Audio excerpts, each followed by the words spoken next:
Hi, team. Today I'm reading from A Boy Called Bat, Chapter 5, A Tiny Pink Nose. Mom set the box on the kitchen table. Is it sleeping? Bat asked, his voice a whisper. Probably, Mom said. Babies sleep most of the time. What is it? Janie asked. Bat, do you want to open the lid? Bat didn't answer. He was too excited. Very carefully, he lifted the lid of the box and peered inside. Janie stood behind him, breathing on his ear. You're breathing on my ear, Bat said. Janie ignored him. It's just a bunch of rags, she said. Mom walked around to the far side of the round table and reached in the box. She scooped up the pile of material and sat down. Look, Bat watched as Mom shifted the towel in her arms. A nose peeked out, a tiny pink nose, and then two slanted closed eyes, a forehead covered in downy fuzz, little ears still curled tied up against its head. Janie began, Is that a It's a kit, Bat said, enchanted by the tiny creature wanting so badly to hold it. A baby skunk.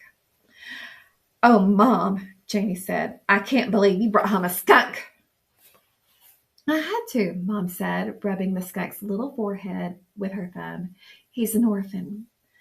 Oh, breathed Janie. She leaned in closer, blocking Bat's view. How old is he? You're in my way, Bat said loudly, and he pushed Janie's arm to make room for himself. Bat, Mom said, you need to stay calm around the skunk kit, okay? You don't want to scare him. Bat did not want to scare the skunk kit. He wanted to hold the skunk kit, maybe even feed and care for the skunk kit, but his sister was standing in his way. Move, Janie, he hissed at her as quietly as he could hiss. Why don't you both sit down, Mom said. I'll tell you all about him. Janie plopped down into the chair on Mom's right, so Bat went around to her other side and sat in the chair on her left. He scooted the chair as close to Mom's as he could. The kit was still tucked into the towel, only his little face visible.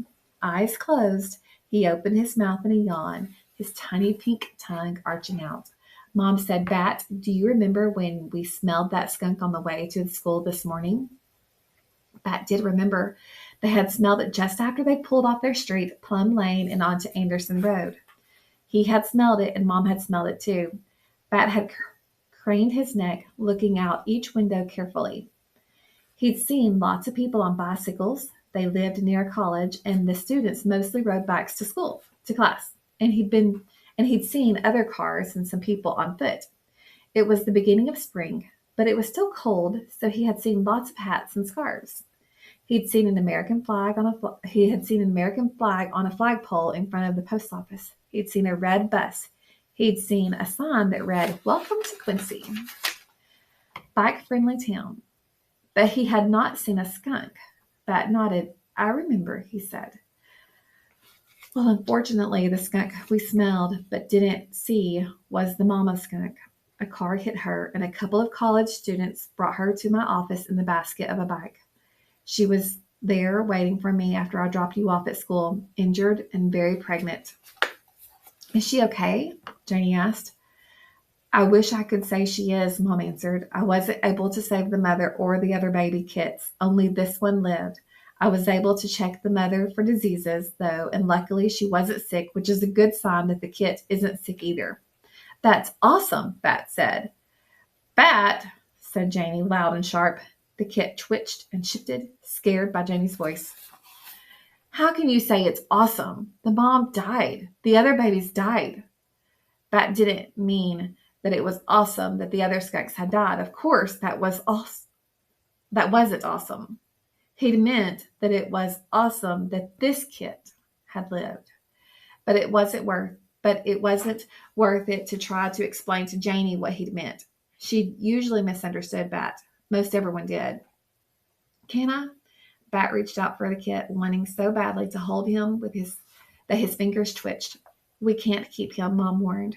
There's a wild animal rescue center that we can give him to in about a month, but they're too busy to take him just yet, so we can help him get bigger and stronger before we hand him over to the experts. They'll raise him until he's ready to be released into the wild when he's about 5 months old. Then she passed the tiny kit, wrapped in towels, into Bat's arms. The kit was so small that Bat couldn't even tell he was in the towel except for the tiny face that peeked out. He cradled the bundle in his arms. He felt his face stretch into a wide, wide smile, so wide it made his cheeks sore. I know sometimes when I smile, my cheeks become sore. I hope you have a wonderful rest of your day.